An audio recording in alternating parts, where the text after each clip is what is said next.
күн, құрметті көрермен. Бүгін біз Конституцияға өзгерістерді талқылаймыз. Біздің қонағымыз Қазақстан Республикасы президенті жанындағы Қазақстан стратегиялық зерттеулер институты директорының орынбасары Жолдыбалина Алуа Серікқызы. Алуа ханым, сәлеметсіз бе? Қайырлы күн. Енді біздің еліміз қазіргі таңда геосаяси, экономикалық жағдай өзгеруде. Біз ғана емес, бүкіл ел өзгеріп жатыр. Басқа да елдерде, бізде де конституциялық өзгерістер енгізілуде ме? Қандай шетелдік тәжірибе бар? Енді жалпы біз осы конституциялық өзгеріске байланысты қазіргі бүгінгі таңдағы өзіміз үшін де, қоғам үшін де түсініп алатын бір мәселеміз бұл жоба. Бұл конституцияға енгізілген өзгеріс емес. Бұл тек қана жобасы. Яғни бұл жұмыс тобының бірлесіп дайындалған былайша кезде жобасы. Бұны біз талқылаймыз. Шамамен бір 2 айдай уақыттың көлемінде біз осы өзгерісті талқылаймыз. Қалай жүзеге асады, қалай болады, мәтіні қалай болады, мазмұны қалай болады деген сияқты. Бабы көп қой, яғни бірінші бап бар. Енді жаңағыдай қоғамның тарапынан, азаматтардың тарапынан жалпы неге деген сұрақ туындауы мүмкін, неге конституциялық өзгеріс енгізіп жатырмыз, не үшін жасап жатырмыз бұны, жаңағыдай қандай өзгерістер енгізіп жатырмыз дегенде мынандай мәселе. Жалпы конституцияға өзгеріс енгізу бұл енді әлемдегі бар нәрсе, қалыпты нәрсе, бұны бір мемлекеттік құрылымды өзгерту деп қабылдаудың қажеті жоқ. Бұл мемлекет өзгертеміз. Бұл мемлекеттік басқару жүйесіне өзгеріс енгізу. Бұл трансформация басқан кезде, немесе бір үлкен басқан кезде ережелерді бір өзгерту. Негізінен, егер мысалы 21 ғасырға назар аударсақ, негізінен әлемдік тәжірибеде 21 ғасырда шамамен бір 90 мемлекет өзінің конституциясына өзгеріс енгізілді. Оның ішінде 57 мемлекет ол жаңа конституция қабылдады өзінің жаңа тарихында. Сондықтан да мынау 2015 жылы мысалы жаңағыда Люксембург мемлекеті өзінің жаңағыдай конституциясына өзгеріс енгізді. Соңғы жылдары Франция, Италия, Австрия мемлекеттері де өздерінің конституциясына өзгеріс енгізуде. Мысалы, егер жаңағыдай сандық нәрсені алсақ, мысалы Германия мемлекеті өзінің тарихында соңғы қабылданған 58 жыл конституциядан бастап шамамен 40 өзгеріс енгізген. Мысалы, посткеңестік ішінде Грузия мемлекеті осы күнге дейін 33 өзгеріс енгізген мемлекеттердің қатарында. Яғни бұл қоғамдағы ішкі және сыртқы қауіп-қатерді ескере отырып, мысалы, жүзеге асатын процесс. Сондықтан да бұл қазіргі таңда жағдай мемлекеттік басқару жүйесі үшін, қоғамдағы жағдай институттардың балансын тепе-теңдігін қамтамасыз ету үшін өте маңызды шаралардың бірі деп есептеледі. Енді осы өзгерістердің ішінде күні кеше ғана өзгерістердің жобасы жарияланды. Сіз үшін ең маңызды бір қандай тараптар? Қандай жағдай басқан кезде қай реформа маңыздылық деген сияқты сұрақ қой. Енді бұл жерде әрине мысалы менің өзімнің тікелей сарапшы ретіндегі өзімнің жағдай саясаттанушы ретіндегі ұстанымым немесе менің басқан кезде пікірім ең бірінші бұл біздегі 2019-дан бастап келе жатқан саяси реформаның жалғасы. Мысалы, соның аясына қарастырсақ, бірінші ол жаңағыдай биліктің шоғырлануының азаю, яғни бір институтта немесе бір адамның қолында биліктің шоғырлануының басқан кезде оны азайту, төмендету тренді да. Егер мысалы біз 2017 жылғы конституциялық өзгеріспен салыстыратын болсақ, 2017-ге дейін өзгеріс алған кезде біз президенттің 35 өкілеттігін үкіметке, парламентке берген болатынбыз. Яғни жаңағыдай тағы да сол жерде өкілеттікті жаңағыдай төмендетіп отырып, биліктің шоғырландыруын төмендеттік. Осы жолда, яғни біз осы жолы тағы да сол жаңа президенттік институттан мысалы үкіметке, парламентке біраз өкілеттігін беріп отырмыз. Бұл да биліктің шоғырлануын төмендеуі. Бұл бірінші ең маңызды шара. Екінші, мысалы, мен үшін тағы да бір шаралардың бірі, ол біз осы конституцияда бұл өте маңызды нәрсе. Бұны біз қазіргі мемлекет ретінде, ел ретінде біз бұны өте басқан кезде айқын қоғамға түсіндіре алуымыз керек. Ол өлім жазасынан бас тарту. Яғни біз бүгінде конституцияда Қазақстан өлім жазасынан бас тартатын мемлекеттердің қатарына ресми түрде кіреді. Біз бұны жаза ретінде қоғамда немесе жағдай сот жүйесінде біз пайдаланбаймыз. Бұл өте маңызды нәрсе адам құқықтары тарапынан. Негізінен жағдай көптеген мысалы демократиялық мемлекеттерде мысалы әлі күнге дейін дау-дамай бар ғой. Өлім жазасы бола ма, болмай ма, қолданамыз ба, қолданбаймыз ба деген сияқты. Мысалы біз білеміз Америка Құрама Штатының кейбір штаттарының өзінде мысалы бүгінге дейін жағдай өлім жазасының бар, кейбір штаттарда жоқ. Біз мемлекет ретінде бұндай тәжірибеден бас тартып отырмыз. Бұл жаңағы адам құқықтарын қамтамасыз етудегі ең маңызды былайша айтқан кезде қадам. Біз осыған мән беріп, яғни осы конституциядағы жазылуын жаңағыдай бұл тарихи бір үлкен қадам деп есептеуіміз керек. Сонымен қатар үшінші, мысалы мен үшін жаңағыдай бір маңызды қадамдардың бірі ол мынадай мәселе.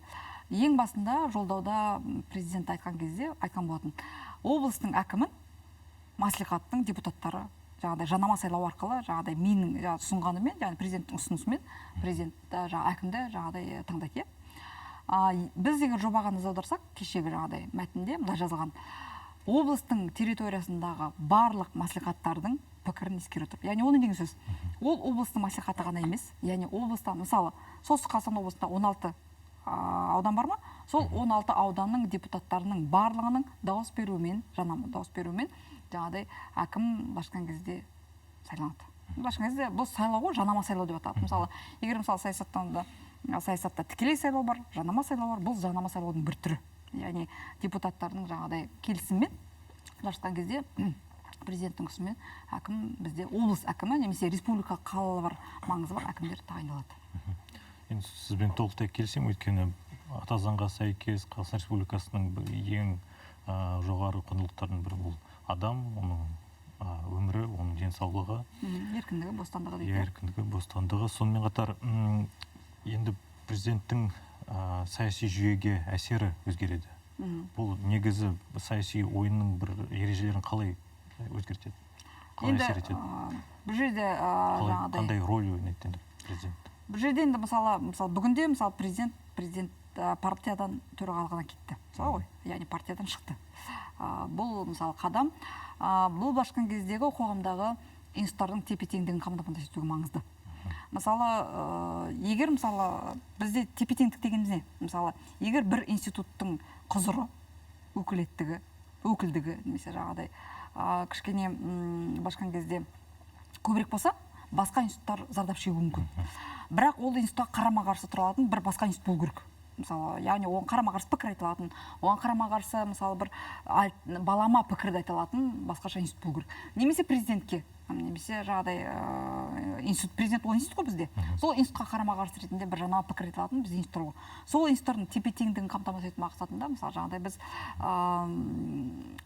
осындай қадамға барып отырмыз. Яғни бұл башқан кездегі бұл саяси ойынның ережесінің өзгеруі. Сонымен қатар біз ескеруіміз керек, бізде қазір конституциялық кеңес бар, біз оны конституциялық сот қыламыз. Бұл үлкен қадам шын мәнісінде, себебі қазір әрбір азамат конституциялық сотқа дейін өзінің жаңағыдай шағыммен баруы мүмкін. Бұл ең үлкен жоғары инстанция.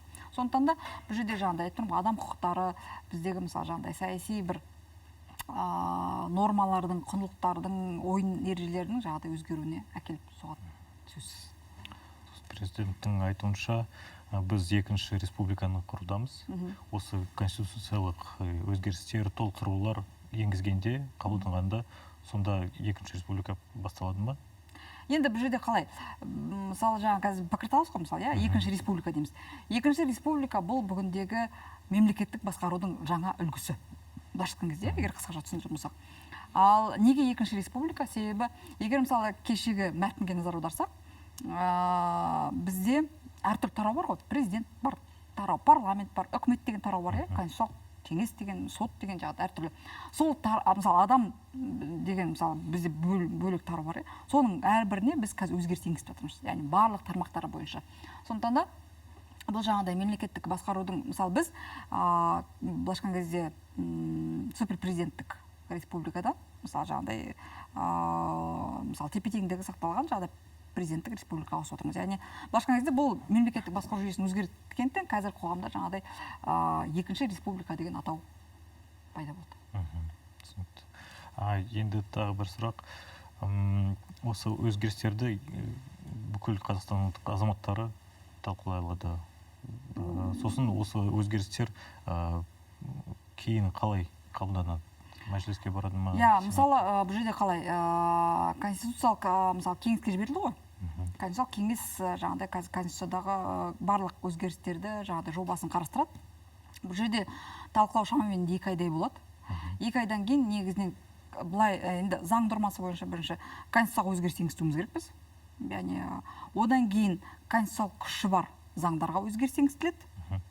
Ол мысалы шамамен жаз айында оғанда жаңағыдай жұмыс жасалады, талқыланады, оған өзгерістер ұсынылады, бірақ ол қабылданады қыркүйек айына қарай күзде. Жаңағыдай мәжіліс қайтадан сессиясын ашып жұмыс бастаған кезде, сол кезде ол заң жобалары келеді да, жаңағыдай мәжіліс өзінің жұмысын бастайды. Одан кейін жаңағыдай заңдарға, біздегі мысалы әртүрлі нормативтік актілерге өзгеріс енгізіледі. Яғни біздегі процесс жылдың соңына дейін болады деген сөз ғой. Яғни бұл бүгінде басталған талқылау осы міне 1 айда, 2 айда бітпейді. Ол біртіндеп жаңағыдай өз заңның иерархиясы бар ғой. Мысалы конституция өзгереді, одан кейін барып конституциялық күші бар заңдар өзгереді деген сияқты. Сонда жаңағыдай өзінің бір процедуралық былайша айтқан кезде элементтері бар. Сосын барып қана содан кейін бізде өзгерістер жаңағыдай бізде толық нормативтік құқықтық негіз қалыптасу керек та. Біз онсыз қазір ешқандай норманы, ешқандай реформаны жүзеге асыра алмаймыз. Егер бізде заңдық негізі болмаса. Сонда қазіргі үлкен 22 жылғы үлкен жұмыс ол нормативтік құқықтық негізде қалу. Конституция болсын, конституциялық құқық заңдар болсын, кез келген жаңағыдай салаға қатысты, реформаға қатысты біз осындай жаңағыдай үлкен нормативтік құқықтық жұмысты жаңағыдай жүргізуіміз керек. Сұхбатыңызға рахмет. Рахмет сіздерге. Бізде қонақта болған Алуа Серікқызы, Қазақстан Республикасы президенті жанындағы Қазақстан стратегиялық зерттеулер институтының директорының орынбасары. Сау болыңыздар.